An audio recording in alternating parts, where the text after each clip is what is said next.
पाकिस्तान को लगा था कि भारत इस बार कार्रवाई करेगा तो इस बार भी सबूत का अभाव हो जाएगा, लेकिन ऐसा नहीं हुआ। इस बार तो मानो सबूतों की छड़ी लग चुकी है।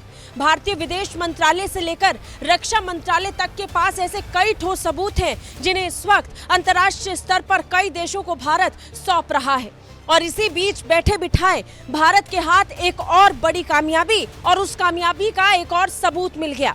पहलगाम आतंकी हमले के 15 दिन के बाद भारत ने आतंक के आकाओं को करारा जवाब देते हुए ऑपरेशन सिंदूर शुरू किया और कई आतंकियों को ढेर कर दिया। बड़ी जानकारी मिल रही है कि इन आतंकवादियों में हिजबुल मुजाहिदीन, जैश ए मोहम्मद और लश्कर ए तैयबा के टॉप कमांडर मारे गए। इसी बीच खबर आ रही है कि सटीक कार्रवाई में लश्कर ए तैयबा के 2 टॉप कमांडर भी मारे गए हैं। इन दोनों को लश्कर की आतंकवादी गतिविधियों का मास्टरमाइंड माना जाता था।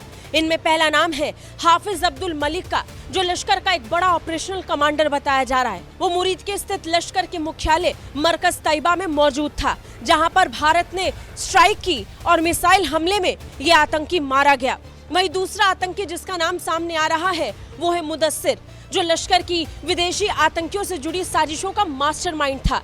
दोनों की मौके पर ही मौत भारत के लिए एक बड़ी कामयाबी है। ऐसे कई टॉप कमांडर भारत ने मार गिराए हैं। अलग अलग स्तर पर इन 9 ठिकानों पर जिस तरीके से भारत ने मिसाइलों से हमला किया, उसके बाद आतंकवादी एक के बाद एक जिस तरीके से ढेर हुए हैं, उसके बाद चर्चाएं हर तरफ है।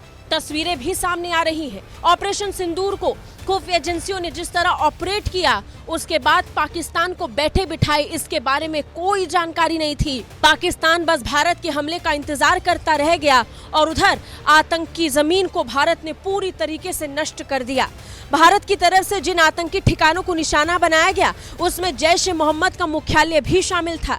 इसके अलावा लश्कर ए तैयबा और हिजबुल मुजाहिदीन के कैंप को भी भारत ने तबाह कर दिया है। बड़ी बात यह है कि आतंकी संगठन मदरसों की आड़ में आतंकवादियों को तैयार करते थे।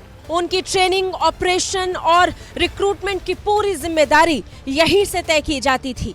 भारत में आतंकवादी हमलों को अंजाम देने के लिए इन्हीं आतंकवादियों ने अपनी भूमिका को निभाया था। भारत ने 100 किलोमीटर अंदर घुसकर जहां बहावलपुर में आतंकी कैंप को ध्वस्त किया, वहीं दूसरी तरफ भारत ने 30 किलोमीटर अंदर मुरीदके में लश्कर ए तैयबा का कैंप तबाह किया है। इसके बाद से मुरीदके से लेकर बहावलपुर तक, पीओके से लेकर पाकिस्तान तक इस समय आतंकवादियों के समर्थक आंसू बहा रहे हैं। ब्यूरो रिपोर्ट, भारत तक।